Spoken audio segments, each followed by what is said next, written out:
12 September 1918. 3,200 guns announced the first American-made campaign of the war. The target is the German-held salient of Saint-Mihiel. Warned by build-up, the Germans start a withdrawal. Too leisurely, too late. 15,000 will be caught by the Yank divisions, attacking not as units of the French or British army, but on their own. The first U.S. Army, with its own commanders, its own sector, its own battle plan.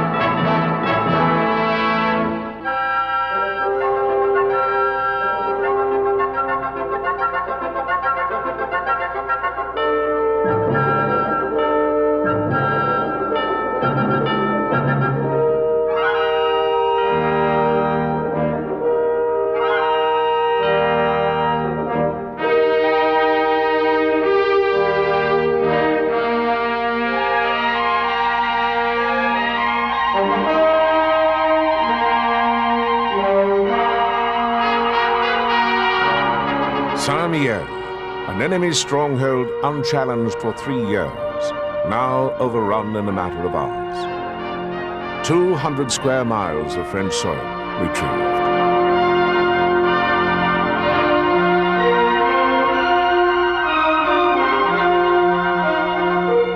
The victory is only an overture to the main act that will follow, the last great battle of the war, the costliest and one of the most controversial ever fought by an American army, the Battle of the Argon.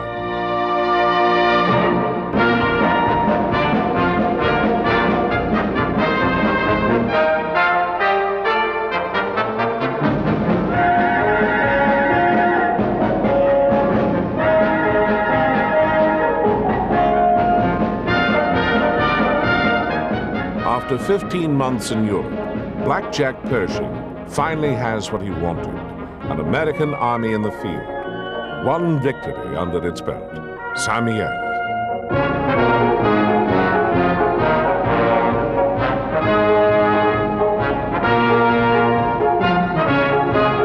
But Pershing's own battle to keep his force intact and under his own control, that battle still goes on within the Allied command.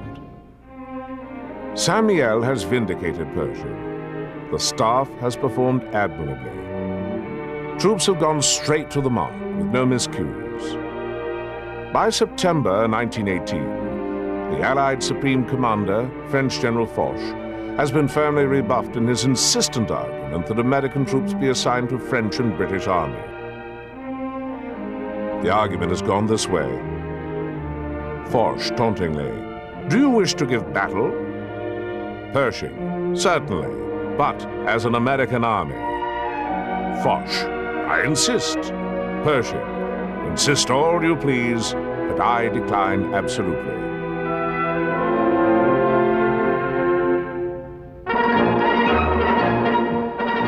In the use of his army, however, Pershing has had to compromise. Instead of driving on from liberated Saint-Mihiel on into Germany, instead, he must choose some other route more closely tied to the Allied plans. He decides to swing his army around to a stretch of terrain between the Meuse River and the Argonne Forest, a corridor leading to a vital enemy rail line. Of two possible choices, he has picked the deadliest ground on the Western Front. It is part of the old Verdun sector, ravaged in the Great Battle of 1916 and again in 1917. The burial ground of whole French and German armies.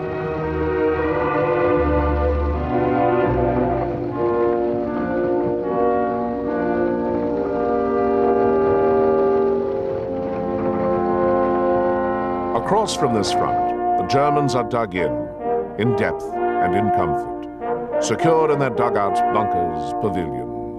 It is a combination rest camp, defense system, 10 to 15 miles deep, built into ridges that seem immune to any challenge.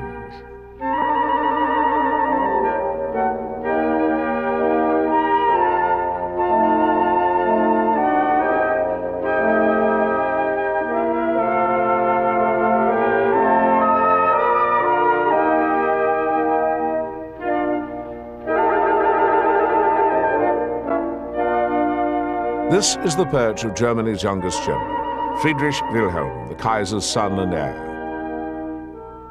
Converging on this sector now, in September 1918, is the war's youngest, freshest force, Pershing's American Army, shifting its weight from Saint-Mihiel, pulling in troops from Allied sectors, from ports and staging areas across France. The logistics of transport and engineering are monumental.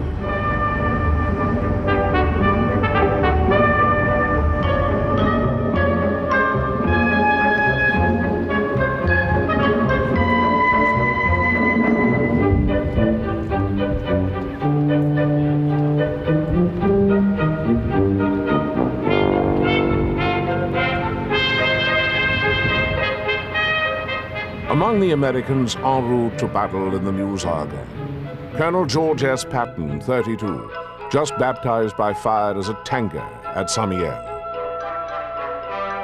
Two young Marine officers, both future commandants of the Corps, Thomas Holcomb and Clifton Cates. Captain Harry S. Truman, 34, commanding a battery of field artillery. And the man who will one day serve under him as Chief of Staff, George C. Marshall, 37, now a colonel, charged by Pershing with organizing his whole complex movement. Just 12 days to install 600,000 men, guns, and ammunition, food for troops, and feed for horses and mules. Tons of gear and medical supplies, all to be moved along 3 narrow routes that thicken and clog as the fall weather begins to turn wet and cold.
New tenants for the old French trenches. 9 divisions, almost 250,000 men are packed in here along 22 miles of front.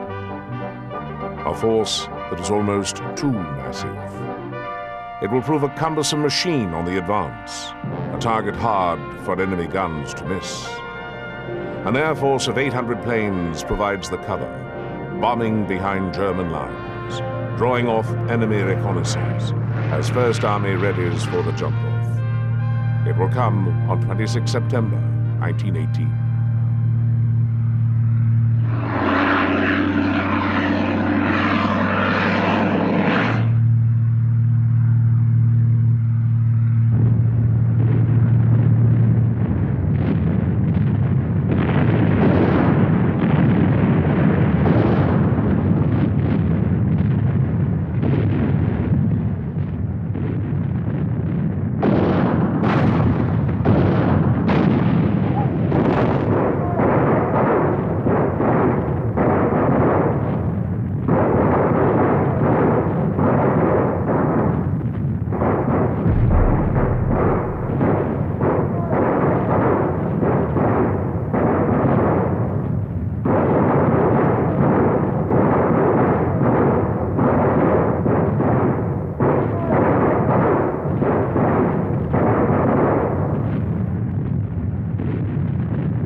the right and center of the line, an uphill charge in the open. The first objective, the heights of Montfaucon, the anchor of the enemy's front. Pinned down by deadly fire, slowed down by orders to wait for support. The attackers will capture Montfaucon on the second day. 1 day, 5 miles behind Pershing's timetable, but well ahead of French predictions. On the left, 2 divisions tackle the gloomy wood called the Argon, a fortress camouflaged by nature. It is 12 miles deep, about half that wide, and every yard will be agony.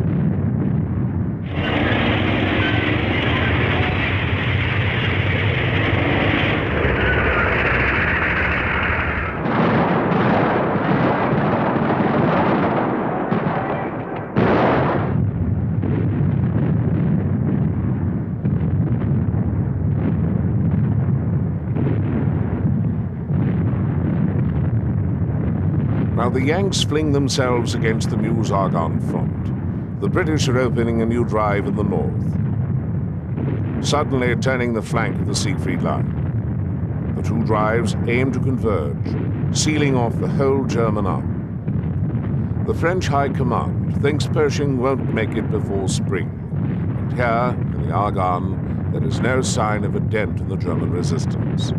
But behind the enemy lines, nerves are cracking. German GHQ, Hotel Britannique, in the old resort town of Spa, Belgium. In a crisis meeting with his staff, German Army Chief Ludendorff surveys the darkening picture, collapses in a fit of panicky rage. In a conference with the Kaiser and Hindenburg, he urges negotiations for an armistice, then pulls himself together for the struggle to make peace on the best possible terms. The Argonne front is reinforced.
In this battle, the fresh, headlong spirit of the Yanks wears down to a bitter knowledge. Stalemate, attrition, the whole 4-year history of the Western Front compressed into 6 brutal weeks. The casualties are appalling, from shrapnel and shell fragments, grenades, gas and machine gun fire, and 11,000 men a week are struck down by pneumonia and flu.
October 1918 at the front.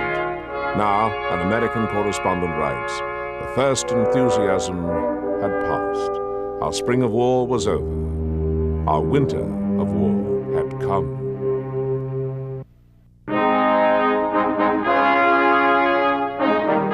For Blackjack Pershing, October 1918 on the Meuse Argon front is a time of personal near disaster. Wearing too many hats, taking on too many jobs, he administers a war zone and its strategy, supervises his own services of supply, while commanding a huge army engaged in desperate battle. The result is chaos. Signals missed and signals crossed. Artillery support is ordered, and the messages arrive too late. Communications problems. The oversized army is hard-pressed to maintain contact among its many units.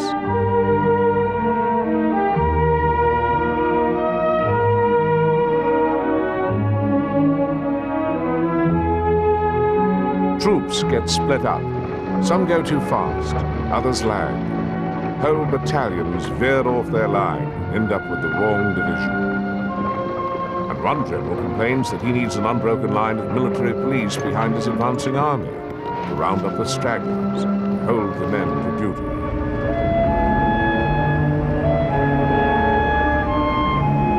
As the offensive stalls 10 miles into the German defense system, word goes around London and Paris that the Americans are turning their big show into a fatal flop.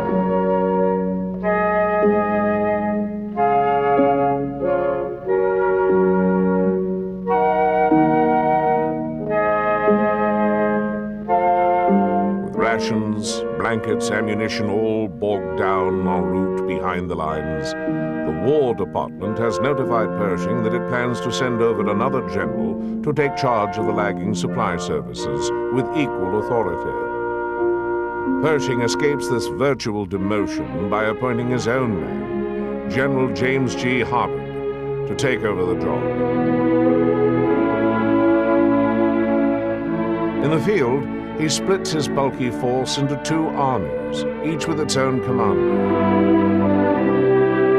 Now in charge of First Army, General Hunter Liggett, admired as a military thinker.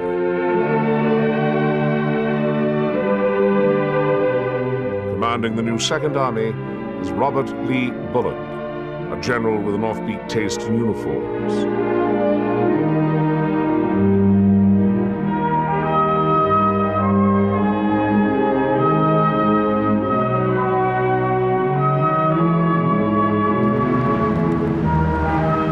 In mid-October, the Yanks and the Argon pause to catch their breath. The supply crisis gradually straightens out.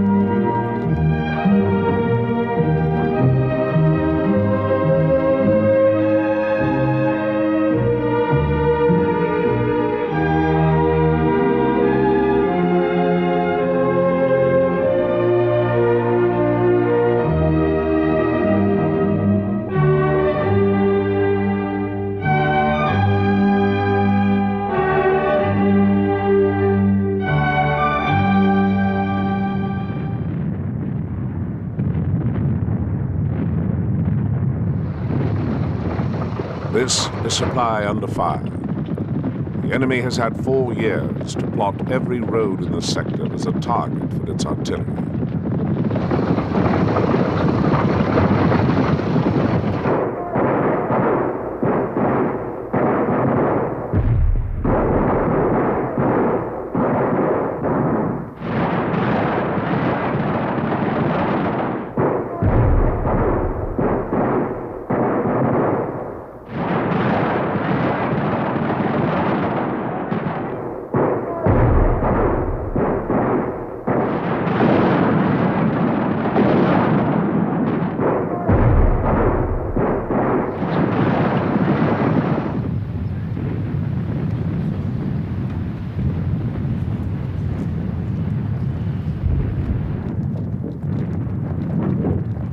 Elsewhere on the Western Front, the German army is falling back. But here, it is making a stand to cover its retreat to the north. When the Yanks mount a new full-scale offensive on 1 November 1918, there is still no sign of surrender.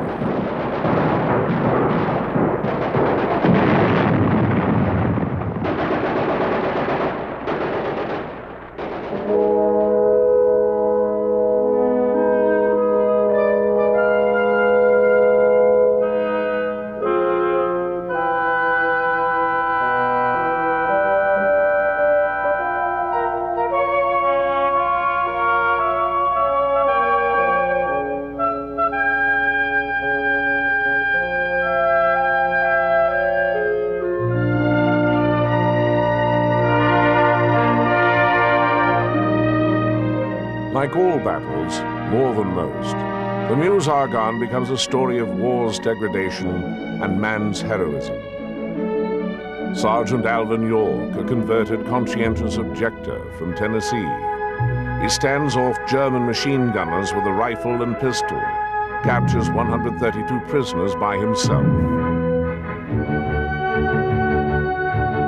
Major Charles Richardson, whose battalion advances too far, too fast. He is surrounded for 5 days.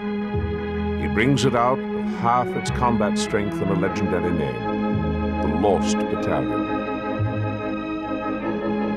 One of the war's most decorated Americans, the officer Pershing calls his finest leader of men, Brigadier General Douglas MacArthur, 38. He gets his first high command as chief of the 42nd Division. But 6 other generals are replaced for failures of judgment or of nerves under the terrible strain of this battle.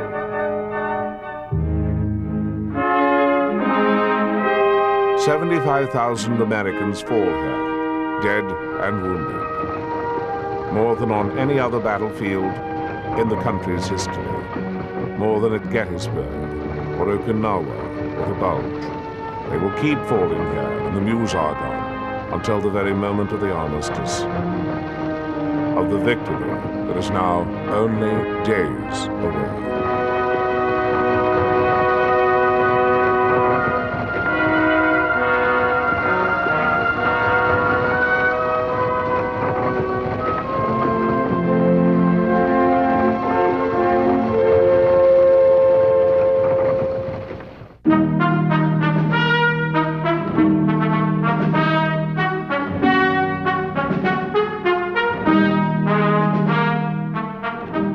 Haunted city, a place inhabited by ghostly dreams of victory.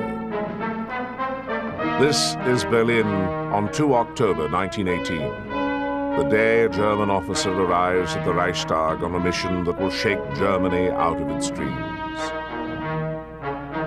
The courier is the Baron Ade Schwandenbuscher, sent by Army Chief Ludendorff with a message that makes the victory propaganda suddenly meaningless. The German army is exhausted, the Reichstag is told. Reserves are used up. We cannot win the war.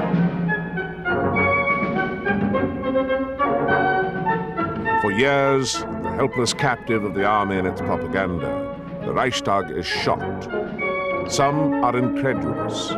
Some talk of suicide. But who can deny Ludendorff?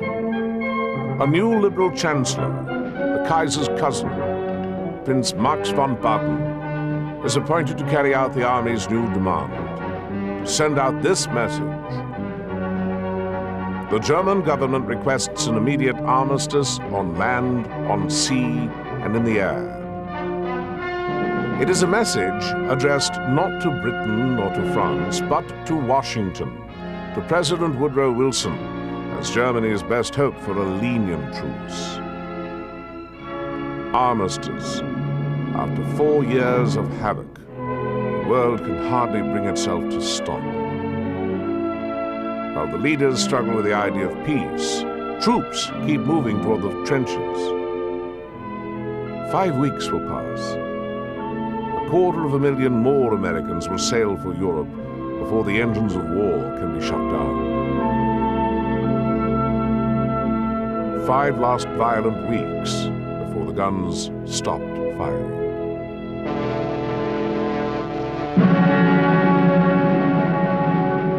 German headquarters on the Western Front a resort in Belgium.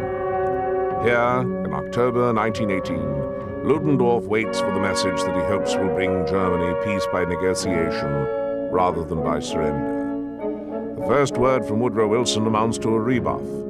No discussion until the German army pulls out of France and Belgium.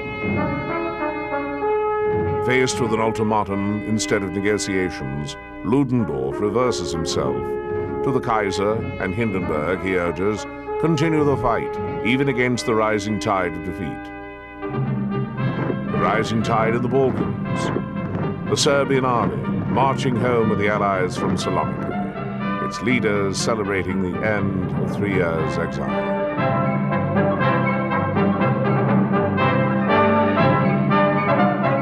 Rising tide in the Middle East. Damascus, abandoned by the German-led Turkish army, abandoned to Lawrence of Arabia and his desert cavalry. On their heels will come the Allied main guard, Allenby's British army, victors in Palestine and now in Syria.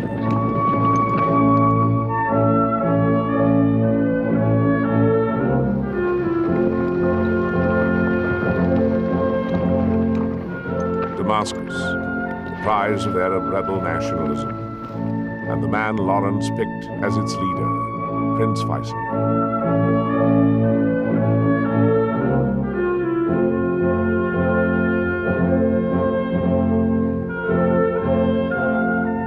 A tide sweeping away dreams of empire, the Kaiser's dream, Berlin to Baghdad. Allied warships will soon be sailing unchallenged through the Dardanelles, past the Turkish forts of Gallipoli, beyond Gallipoli, where Allied armies suffered and failed 3 years before, and on to Constantinople. They will land there as conquerors.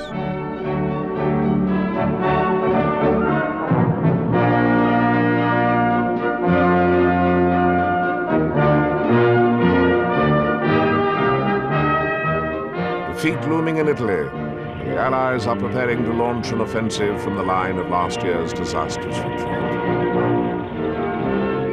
Marching on Germany's closest partner, Austria. The Austrian army, battered, demoralized, surrendering by the thousands. The Austro-Hungarian Empire itself is crumbling from within. A riot of nationalism, breaking its ties with everything Austrian, even the language. In Prague, a free republic of Czechoslovakia.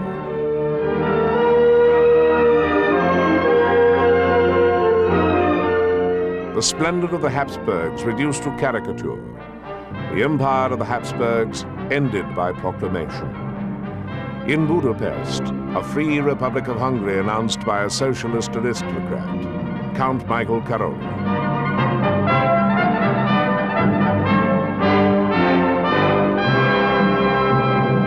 The tide of defeat sweeping the Kaiser's bloc of central powers off the battle maps. Bulgaria, Turkey, Austria.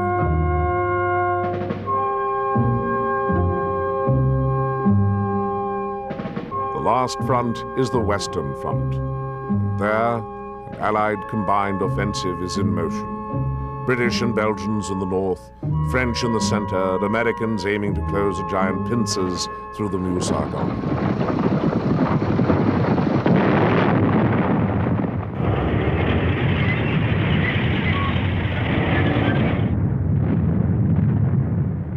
There will be no race to the Rhine, only a grudging German retreat.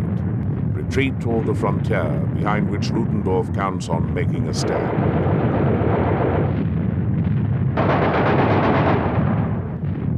Movement is slowest in the American sector, where the frontier is closest and the German escape route is threatened. But thousands of German soldiers choose a different avenue of escape: surrender.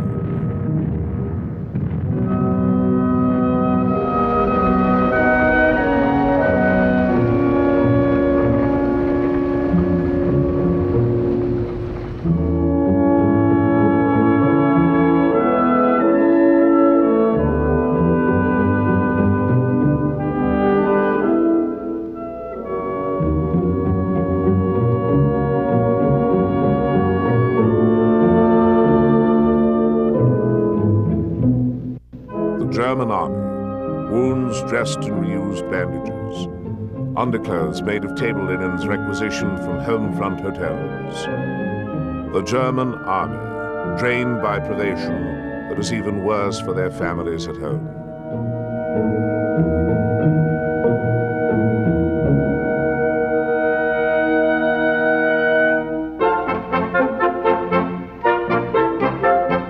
With the advancing Allies comes a tide of refugees returning to their villages, or what the Germans have left of them.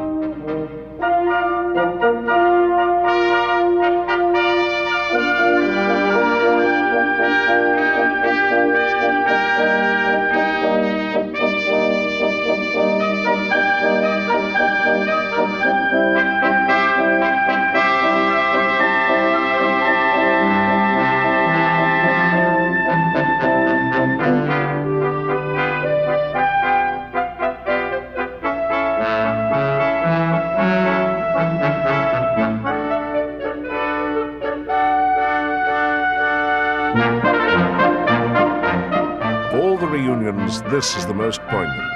Albert, King of the Belgians, returning to his country with the army he refused to surrender in 1914. With its grip on Allied soil loosening, its bargaining power all but gone, the German government decides to accept Woodrow Wilson's terms. The government, but not Ludendorff. And Wilson's own allies have their doubts.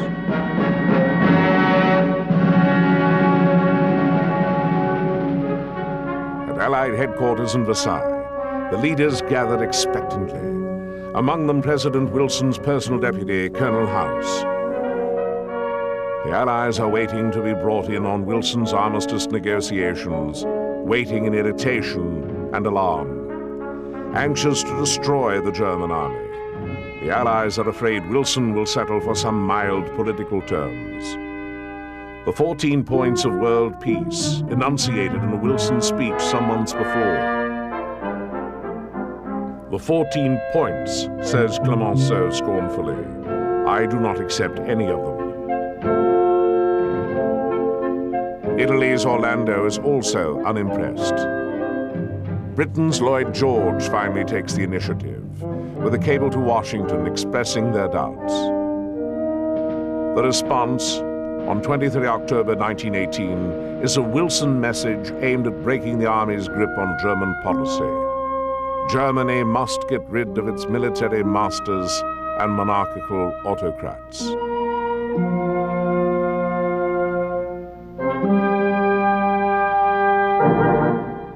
The military master, Ludendorff, is ousted in a showdown with the civilian government.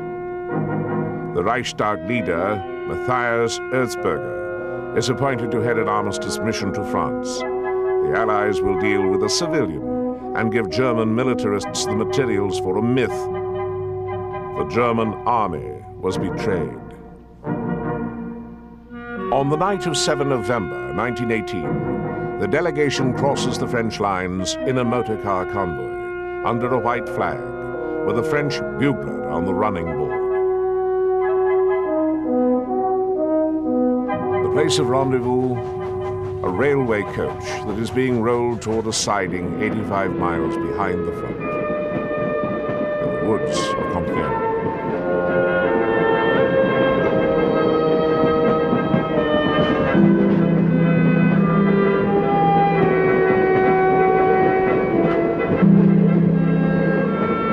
This place will become a shrine of French victory and German vengeance. The Allied delegation is composed of 2 British admirals and 2 French generals, headed by General Foch. The Germans ask for proposals. They are handed firm conditions: withdrawal beyond the Rhine and Allied occupation. The blockade to continue until a formal treaty is signed. Horrified, the Germans ask for time.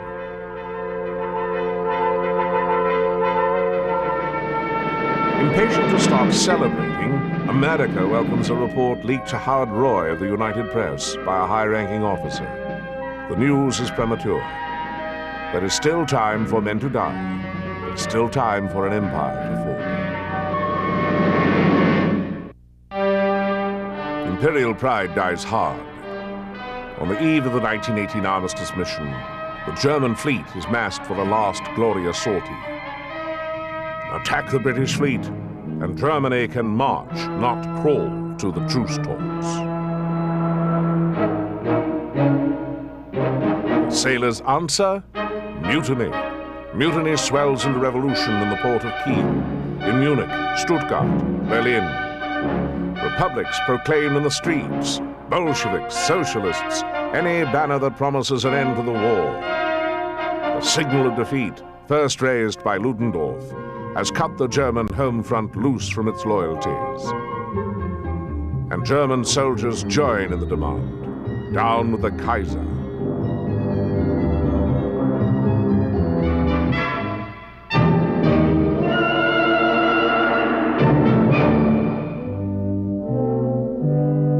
The Kaiser, at army headquarters in Belgium, resists public demand and private advice. He insists he will march home to Berlin at the head of his army. The general tells him, "Sire, you no longer have an army." On the morning of 10 November 1918, under guard to protect him from assassination, the Kaiser boards a train that will take him to sanctuary in neutral Holland. His empire dwindles to a Dutch garden. The dynasty ends with Wilhelm II. A signature on a letter of abdication. A new government under socialist Friedrich Ebert replaces Max von Baden, who resigns in princely sympathy with his cousin the Kaiser. Ebert's first order is to the German truce delegation still weighing Foch's terms. The order, get a settlement while there is still something to save. The fear of a Bolshevist Germany spurs both sides. At 5:10 a.m., 11 November 1918, the armistice is signed.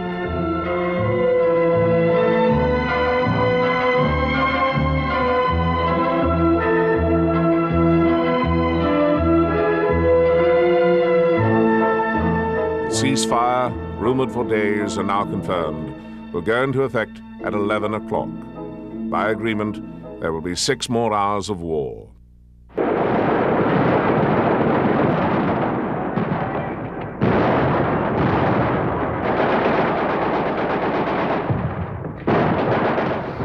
Six hours of war. The British attack beyond Mons, the scene of their first defeat in 1914. The Americans drive on Sedan, the objective of their Meuse-Argonne campaign. One Yank regiment is ordered over the top at 10:55. And German artillery shells Verdun.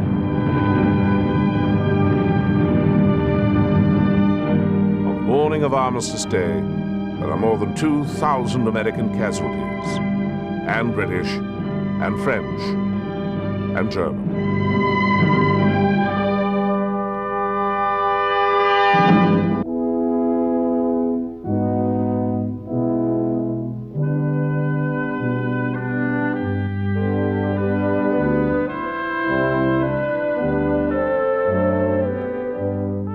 Now, only minutes to the ceasefire. War, the deadly game, will end with one last convulsive competition. Everyone wants, everyone will claim the honor of firing the last shot. It was not a barrage, one observer will remember, but a deluge.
correspondent has been waiting to see just what would happen at 1100 hours. Nothing happened, he writes. The war just ended. There is nothing to separate armies now, except Foch's stern order. No fraternization. If an enemy soldier tries to cross your lines, shoot him. The order is widely ignored. There is no more no man's land.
In London, the war comes to an end by royal proclamation.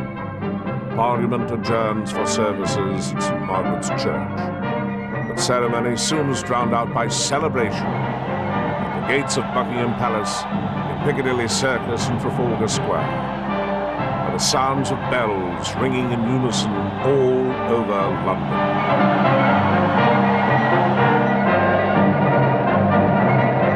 In America, the news of armistice arrives at 3 in the morning. The crowds first appear in pajamas and overcoats, and some in influenza masks. A presidential message proclaims armed imperialism is at an end.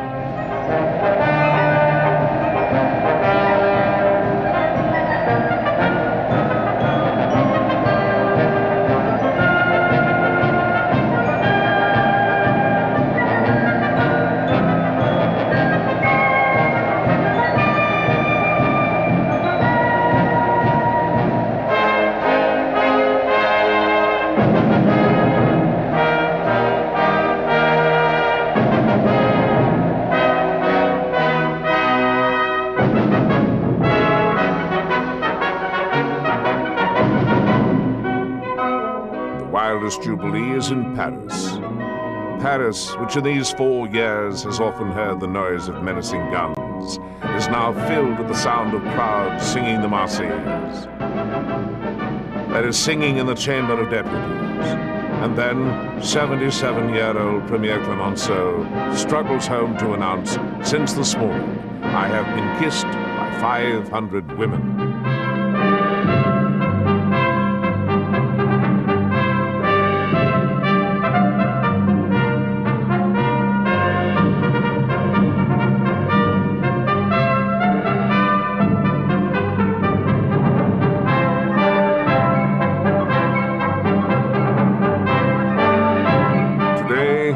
George's bitter epigram is forgotten.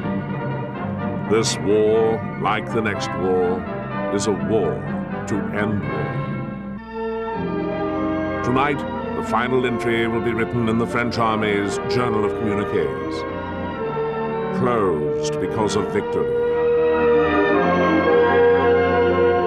The last word is victory, not peace.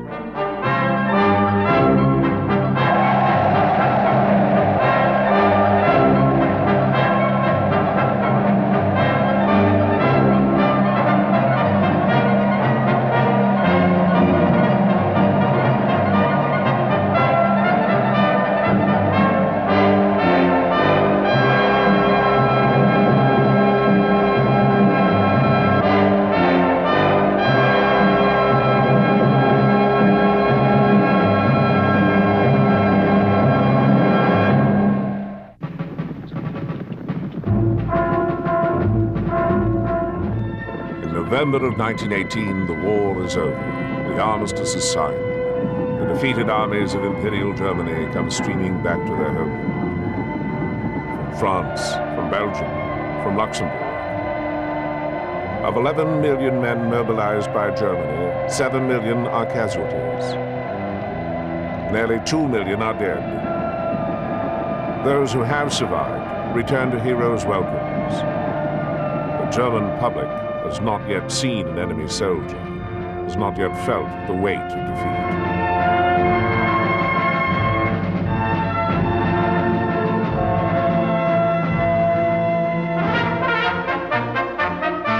Now the Allies begin to claim the spoils. For France, the emotionally charged lost province, Alsace-Lorraine, annexed by Germany in the War of 1870. French President Poincaré returns with Premier Clemenceau, who, as a deputy in 1870, had refused to ratify the peace dictated by Germany. At Metz, French once more, crowds quickly topple the statue of Kaiser Wilhelm.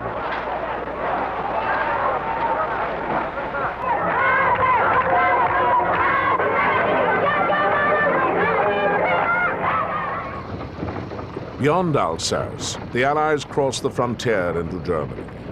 3 armies of occupation, French, British, American, holding 5% of German territory as hostage to the world's security. Germany has signed an armistice.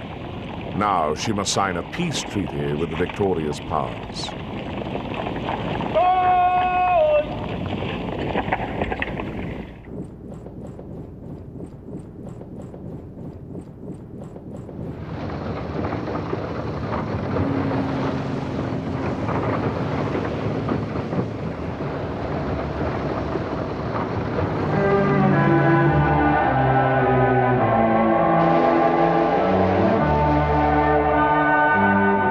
On 4 December 1918, 63-year-old President Woodrow Wilson sails for Europe on the liner George Washington for the peace conference which holds Germany's future in its hands. Germany's, Europe's, the world's.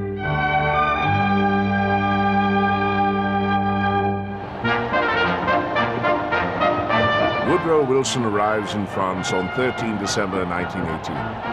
The first American president to go to Europe while in office.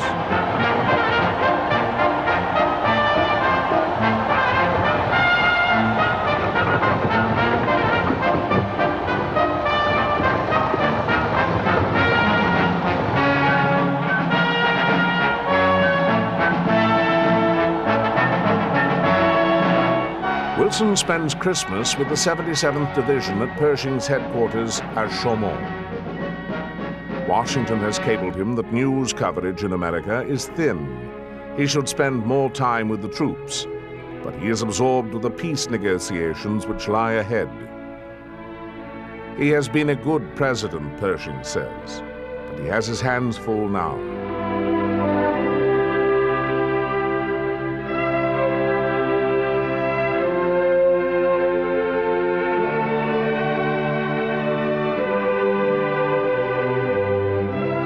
The day after Christmas, Wilson crosses the Channel to England. He has been criticized for inviting no members of the Senate Foreign Relations Committee, no prominent Republican to accompany him to Europe. I tell you frankly, he has said, I am somewhat stubborn.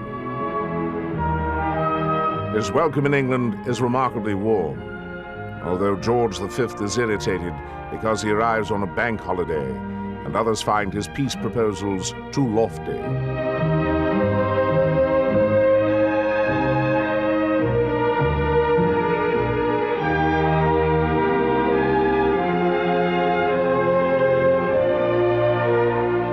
On the 2nd day of January 1919, King Victor Emmanuel greets Wilson in Italy. The reception is tumultuous. The Italians, with territorial ambitions and Allied promises, are ardently wooing the president and think they have him won. Wilson believes the crowds are appealing to him over the heads of their leaders to make a just and enlightened peace. His open covenants, openly arrived at.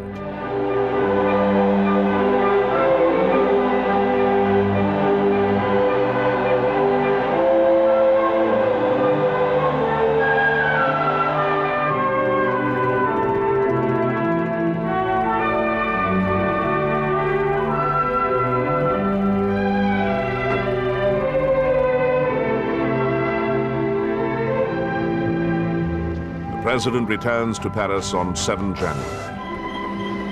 In less than 2 weeks, the conference on peace with Germany will begin. And with it, the ordeal of Woodrow Wilson.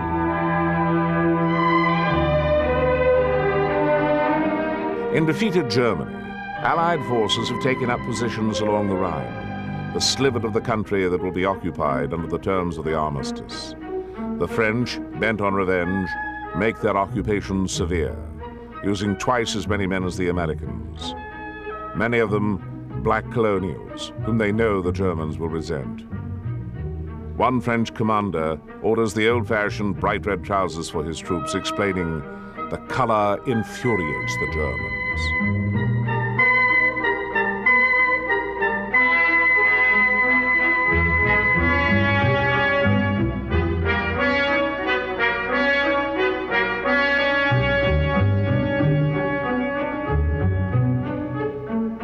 The British headquarters at Cologne is more relaxed. A British soldier notes, "The Germans were eager to show us courtesy and submission."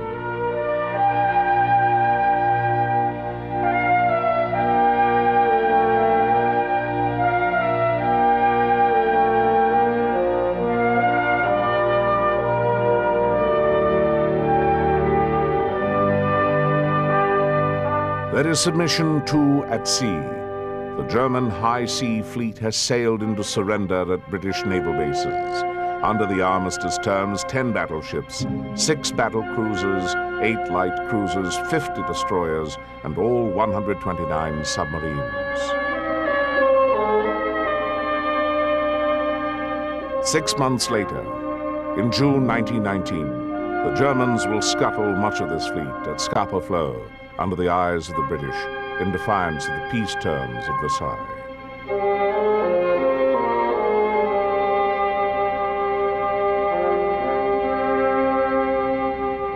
The dismantling of the German war machine proceeds. Everything from aircraft to zeppelins are taken over. The immediate threat of German militarism is eliminated.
The Americans, the third occupying power, are stationed south of the British zone with headquarters in Koblenz.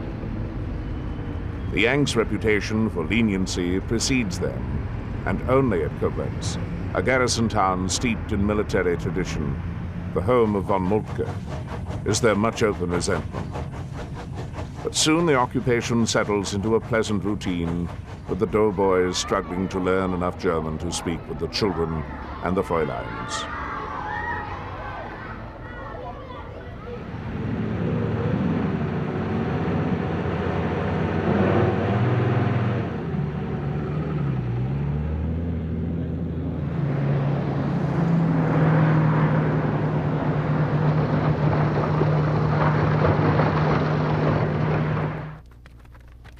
Among the pleasures of occupation, a fox hunt, organized by Major General Henry T. Allen, commander of the 90th Division.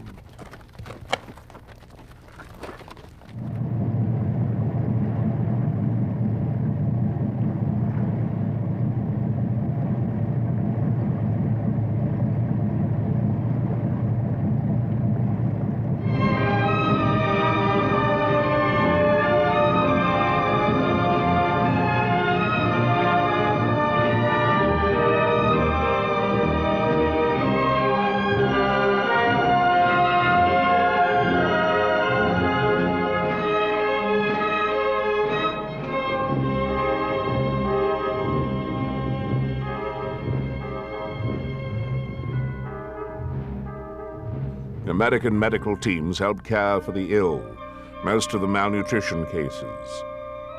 Despite the end of the war, the Allies had not lifted the blockade of Germany. Although Winston Churchill wanted to send 6 food ships to Hamburg the day the war ended. It was worse than inhumane, writes an historian, for it was stupid. The greatest famine since the 30 Years' War, says Herbert Hoover, did not seem to be of any immediate concern to Allied governments. Former director of Belgian Relief, Hoover now takes charge of feeding the whole continent, including unoccupied Germany.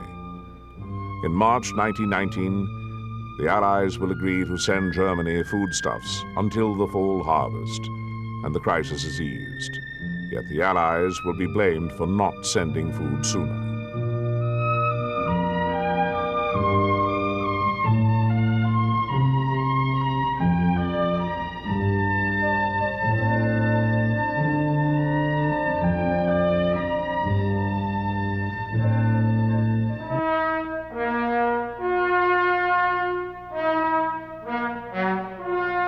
Life in occupied Germany is still carefully regulated. Identity cards, curfew, borders rigidly policed. But it is, in fact, no more than a token occupation. The great bulk of Germany lies beyond the Rhine, unoccupied, unpoliced. And there, a nation writhes in political convulsions. Unoccupied Germany, its monarchy swept away, is a madhouse republic, racked between left and right, with the Social Democrats in the middle. On the far left, the Spartacists, echoing Russia's communism, will be smashed by the government, but only with the help of the far right. Soldiers, militarists, nationalists, remnants of the old general staff.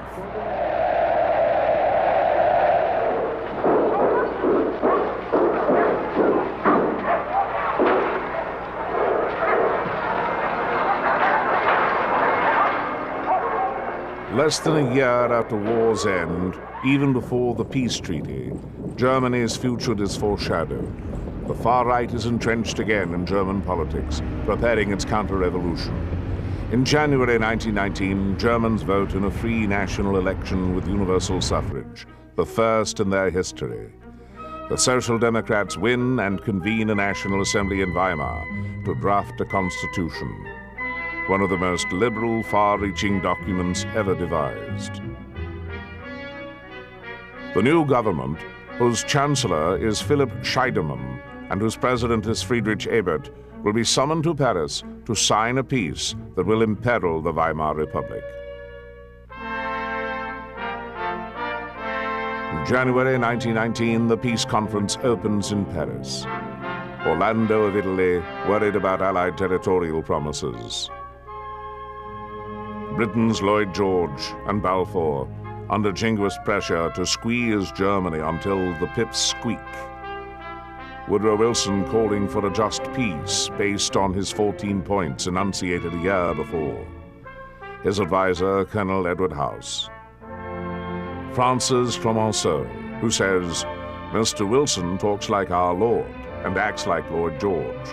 Poland's pianist hero, Jan Paderewski. 27 Allied and associated powers in all. 3,000 delegates, advisors, and lobbyists, ranging from respectable to Oriental rug salesmen. A riot in a parrot house, Harold Nicholson calls it. Among special pleasures, Prince Faisal and T.E. Lawrence of Arabia. Bright young British delegates, including economist John Maynard Keynes, 35, will resign in protest against the treaty and call Wilson a fraud. With the Americans, Walter Lippmann, 29, an advisor to Colonel House while covering the conference for the New Republic magazines. He will leave in disgust in February. John Foster Dulles, 30, a member of the Reparations Committee, at his first major international conference. The Big Fall, Lloyd George, Orlando, Clemenceau, Wilson. Lloyd George and Orlando, tough-minded, concerned with such realities as economics, territories, punitive measures. Clemenceau and Wilson. Wilson with his 14 points, and old Clemenceau. Mr. Wilson bores me with his 14 points, he says. Why, God Almighty only has 10.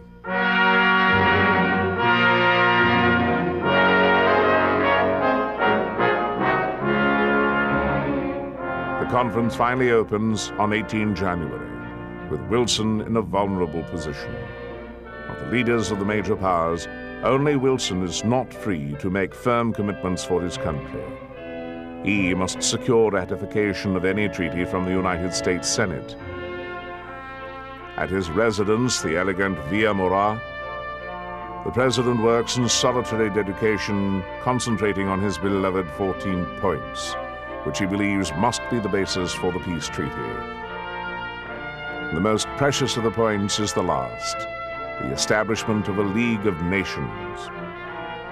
To attain this, Wilson will have to compromise most of the other 13 points, and the Senate will later nullify the 14th.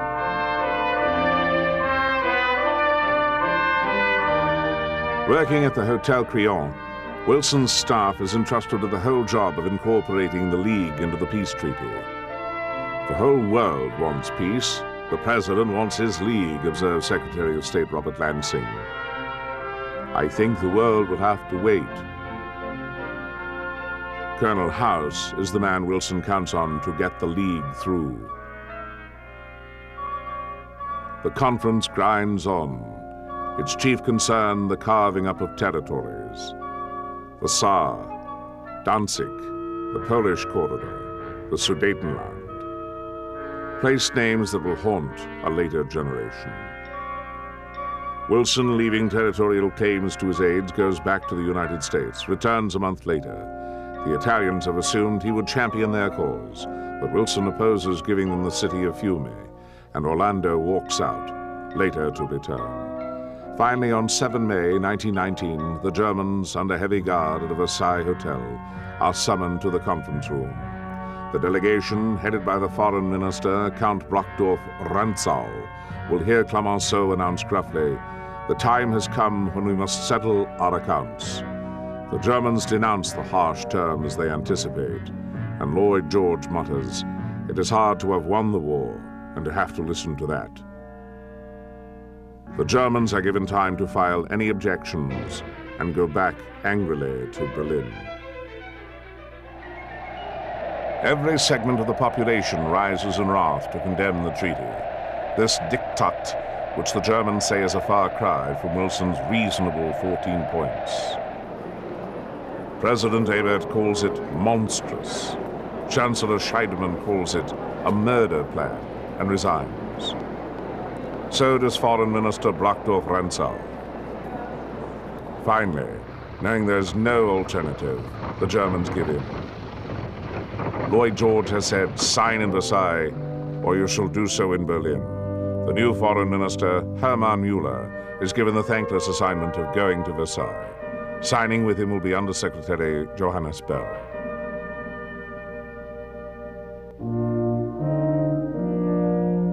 On 28 June 1919, 5 years to the day after the murder of Archduke Franz Ferdinand at Sarajevo, the peace treaty will be signed. It will be signed at the Palace of Versailles, in the Hall of Mirrors, the same room where, 48 years before, Wilhelm I was proclaimed German Emperor after conquering France.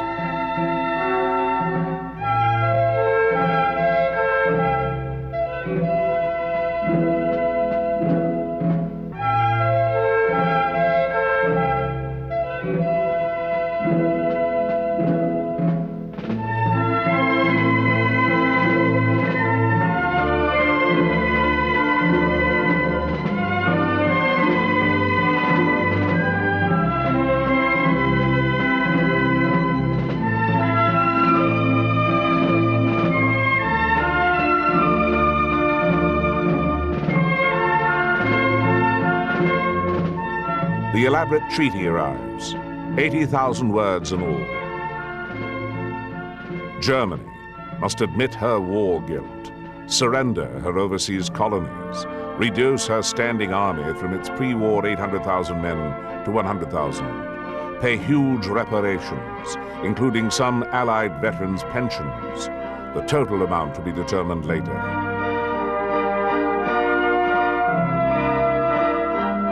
The future is excluded from it. By insistence and by compromise, the Allies have created a peace undermined by fatal flaws. Germany has been cast loose, left on its own, to work out its own destiny and its own revenge. For those who called the treaty harsh, the Allies say it is mild compared to that dictated by the Germans to the Russians at Brest-Litovsk 15 months before.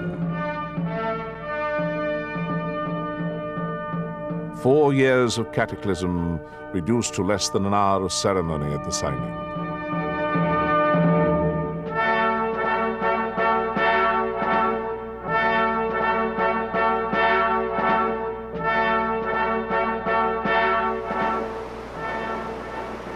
When it is over, the fountains at Versailles are turned on for the first time since 1914. And Woodrow Wilson remarks, "Well, it is finished, and as no one is satisfied, it makes me hope that we have made a just peace. But it is all on the laps of the gods."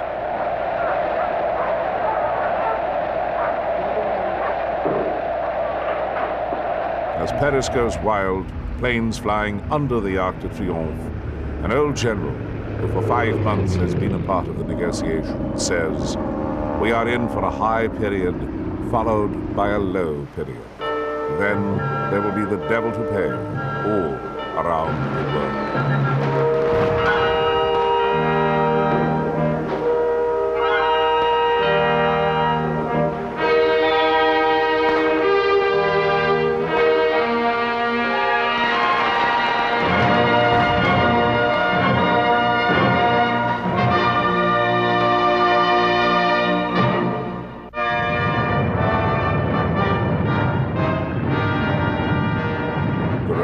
Of war, of over there, and over the top. War, the way men thought it would be. Romance survives the armistice on celluloid and pulp paper. In war films, war songs, war stories.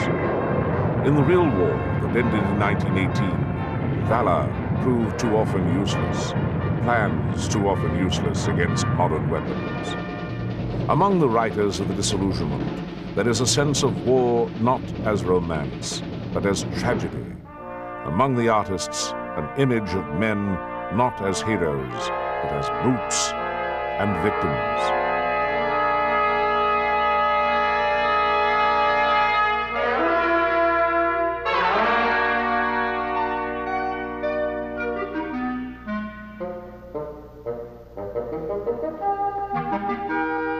Something has been lost, a post-war historian writes. Not a generation, but an atmosphere, a certain spirit. What has been lost is the confidence that held the world together, a faith in the plans of reasonable men. A disruptive new force has been turned loose by the war. Bolshevism, the menace that hurried the peacemakers at Versailles. Revolution from the left to be met by counter-revolution from the right.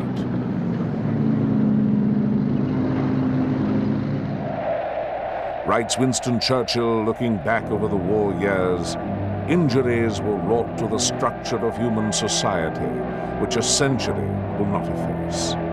The new spirit, restless, violent, chaotic, is the heritage of war.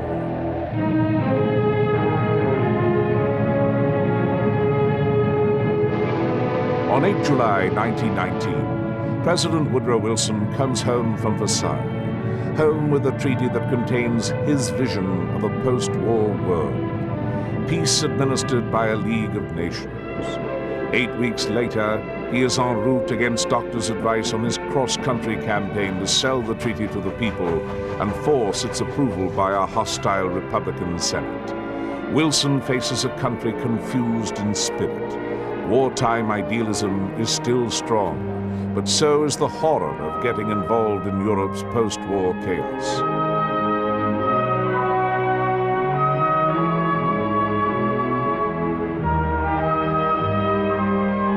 In St. Louis, in Kansas City, in Omaha, in Los Angeles, Wilson tells Americans, the world has expected us to lead, and he warns against rejecting the treaty. I would like to get together the boys who fought in the war, and I would stand up before them and say, boys, I told you that this was a war against wars, but I am obliged to come to you in mortification and shame, and say, I have not been able to fulfill the promise. You are betrayed. Everywhere, Wilson meets cheering crowds, but an Omaha paper polls its readers and reports 9 out of 10 oppose membership in the League, and a New York paper calls it a trap of fictitious hopes.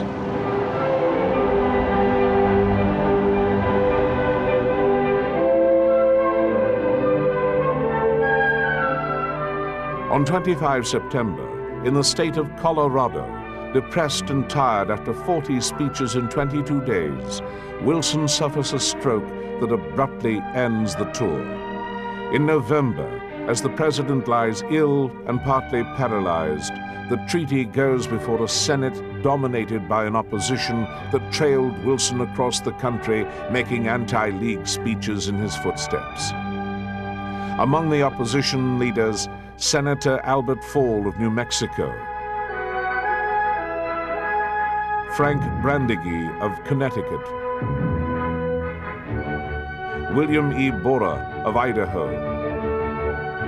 California's Hiram Johnson says the choice is between the League and Americanism, and the chairman of the Foreign Relations Committee calls the League that evil thing with the holy name. The chairman, Henry Cabot Lodge of Massachusetts. On 19 November 1919, the Senate votes 53 to 38 against.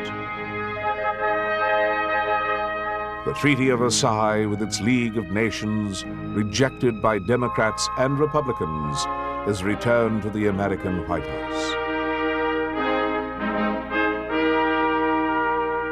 Woodrow Wilson, nursed and guarded by his wife, serves out his term as an invalid and inactive president of a country trying to save itself from a world it considers unsafe.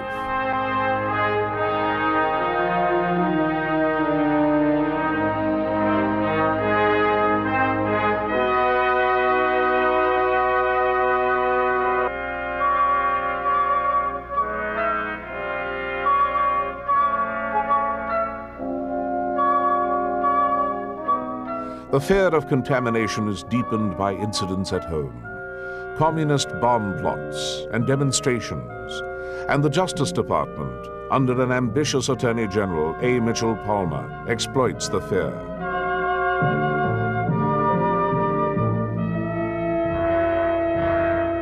Social reformers, unions on strike, all protest causes us suspect as un-American. In 1 week, of January 1920, 6,000 people are arrested, 250 rounded up for deportation under wartime laws suspending civil rights.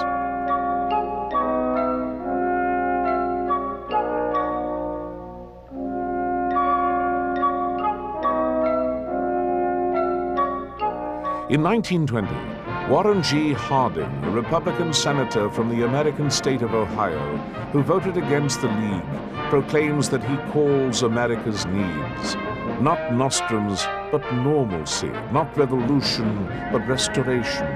That non-word, normalcy, becomes a slogan in his campaign for the American presidency. It expresses the nation's nostalgia for a time that has vanished with the war.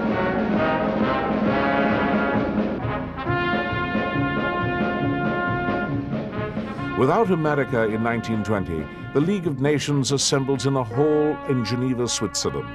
statesmen now try to mend by negotiation what has been ruined by force, the sense of security on which the old world rested. Men who thought before 1914 that peace was permanent because it was so reasonable. Men who now are haunted by memory and the fear expressed by Woodrow Wilson, another world war within a generation.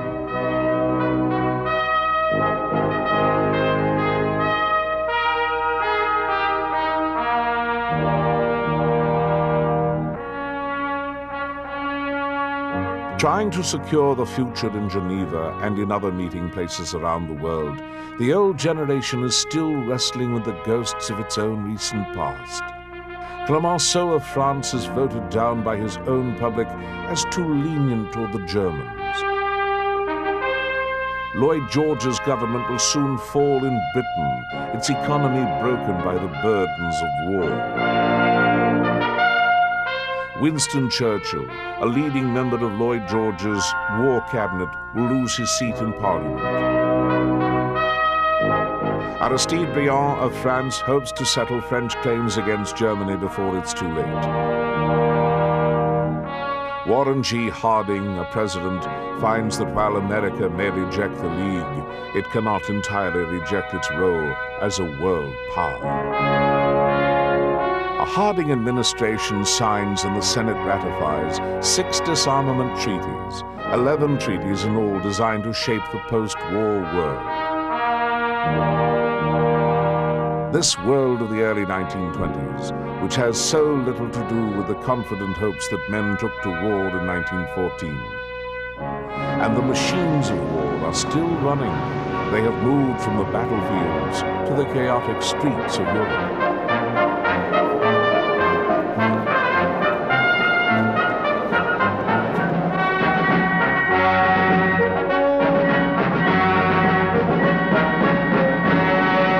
Post-war Europe, normalcy on the beaches of Monte Carlo, Cannes, Deauville. The old pre-war resort circuit with a new class of pleasure seeker, tourist, including more Americans than ever before. The old guard complains it is not the same as it used to be.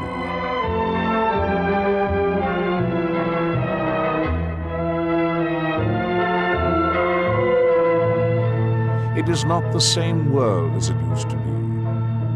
On the old Western Front, whole towns have disappeared, some waiting to be rebuilt, some buried forever, leaving nothing but a place name on a marker, like a gravestone.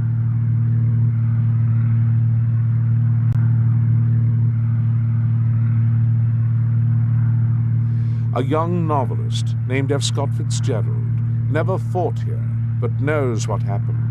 My lovely, safe world blew itself up. Christmas and postcards of princes, little cafes and beer gardens, and the Derby, and the exact relation that existed between the classes.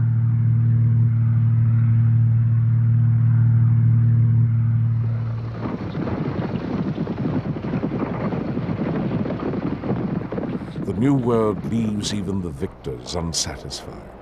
In 1923, almost 5 years after the Armistice, a French military force extends its occupation of Germany into the Ruhr, that great industrial center left unscathed by war while French soil was devastated.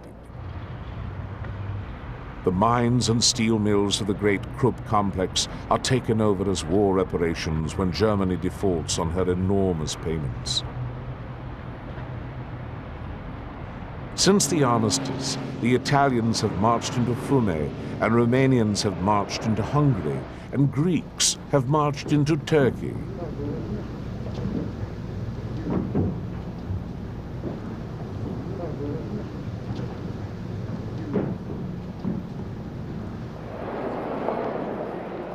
A protest movement erupts in the Ruhr.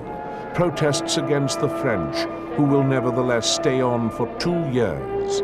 The new international order set up by the Peace of Versailles is already under strain. The passions in the Ruhr are echoed in Berlin.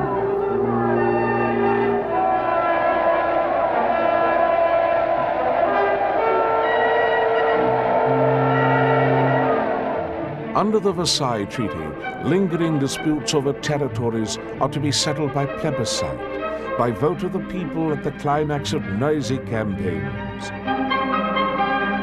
17 different plebiscites are ordered by the treaty. Only 8 are held. The rest are thwarted by force or intrigue. The new boundaries of Europe, drawn by decree of the Allies or by vote of the people. The old Europe, where society moved with the seasons without passports. The old Europe is gone. The new borders bristle with animosities left over from the war and stiffened by the peace terms.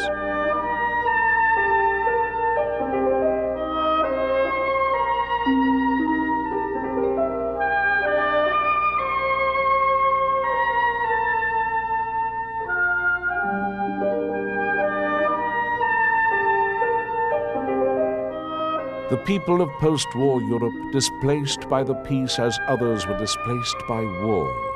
Germans leaving Silesia, which votes to join Poland. Others stay in the Sudetenland, though it becomes part of Czechoslovakia. The new geography of Europe is filled with ominous place names and a prophetic image, the refugee.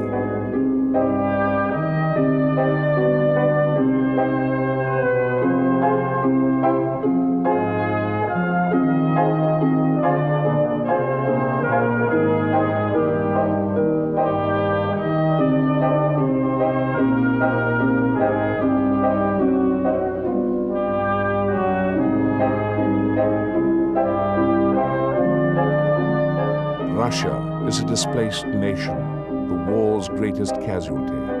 Other countries have suffered. Russia is lost, torn loose from Europe by defeat, revolution, Allied intervention, and civil war. New communist programs are launched to combat famine and political unrest. Production is less than a third of its meager pre-war level. Allied food is shipped in, but minds are being fed with a hostile faith, the ideas of revolution.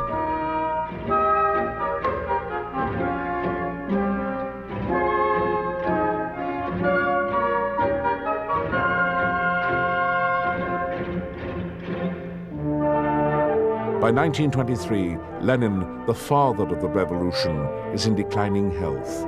2 strokes and bullet wounds from an assassination attempt. The party secretary, Joseph Stalin, is maneuvering to claim the legacy. Within a year, Lenin will die, and Stalin will succeed him as the leader of a cause that grew into a power among the ruins of World War I.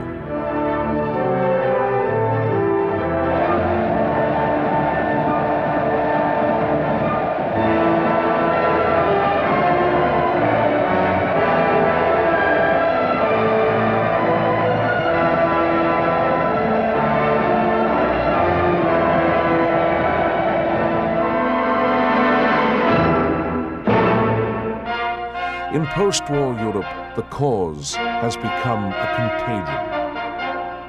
In the pre-war world, men argued for reform to promote the social progress they believed in. Now demands have been sharpened by war, and faith in progress is dead. Instead of reform, it is revolution.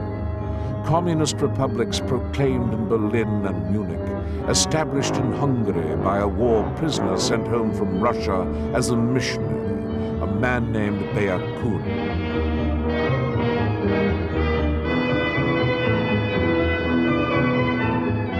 Communist rumblings even in orderly Britain, where victory has brought no post-war boom, where 1 million are unemployed, and restless crowds throw coins to support the spokesman of the left.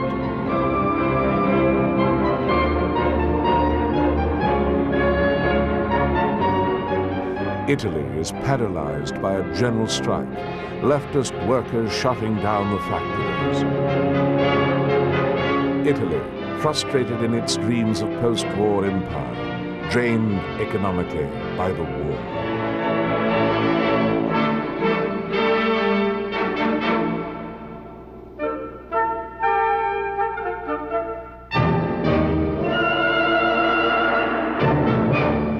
combat the growing threat from the left, the government calls on private vigilante groups, among them the black-shirted Fascisti, its leader Benito Mussolini, a one-time socialist who turned fiery nationalist in 1914, prodding Italy to war.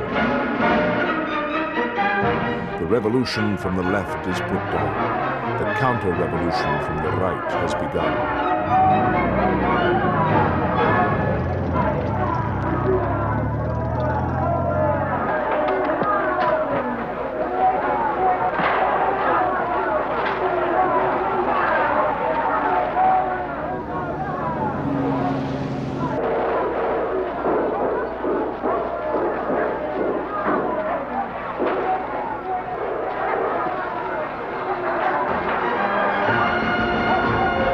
The fascists become the prop on which the Italian government depends. By 1923, the fascist party has become the government. Mussolini is prime minister. The right wing is in power.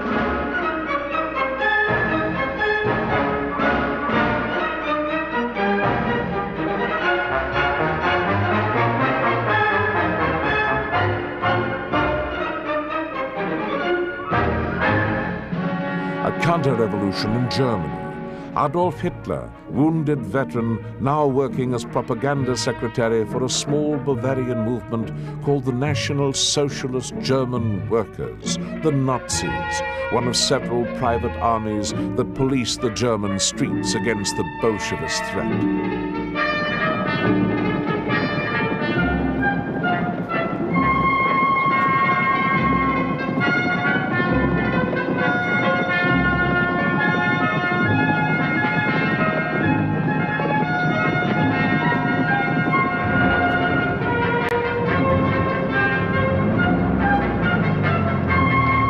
In the post-war election campaigns, the right-wing parties gained seats in the Reichstag of the new German Republic. The right wing offering Germany scapegoats for defeat, depression, inflation. The scapegoats are the communists, the Jews, the Diktat of Versailles. In 1923, the year the German mark collapses and a working man's shirt costs 5 years' salary, the year the French seized the Ruhr, the year the general who led the German army to defeat, Erich Ludendorff, joins Adolf Hitler in a push in Munich. It fails, but solidifies the Nazi movement. 5 years after the armistice, past and future emerge in one ominous image. Ludendorff, the past, Hitler, the future.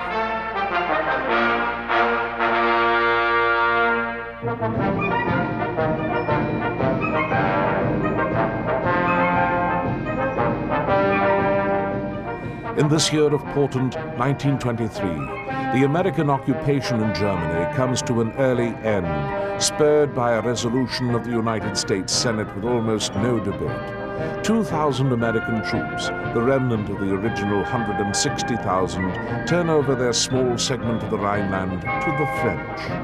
7 years ahead of the deadline set by the peace treaty they head home. Some leave with German war brides, the last of 1,200 who married American doughboys during the brief occupation. For America, this is the hurried end of commitment in Europe. The homecomings have been celebrated ever since the last weeks of 1918. 126,000 Americans have been left among the war's 9 million dead. But 2 million Americans are home. They come home filled with painful wisdom that is seldom expressed and only dimly understood at first. The sense that in a world of modern weapons, no one is safe. Security is threatened by an act of aggression. And that is a heritage they will leave to their sons, who will meet aggression again in a crisis one historian calls the war over the settlement of Versailles, World War II. World War II, 1942. Once again, Americans are going over there. long after this doughboy's sons and their sons will still be searching for a greater wisdom, still searching for the security that was lost in the cataclysm of World War I.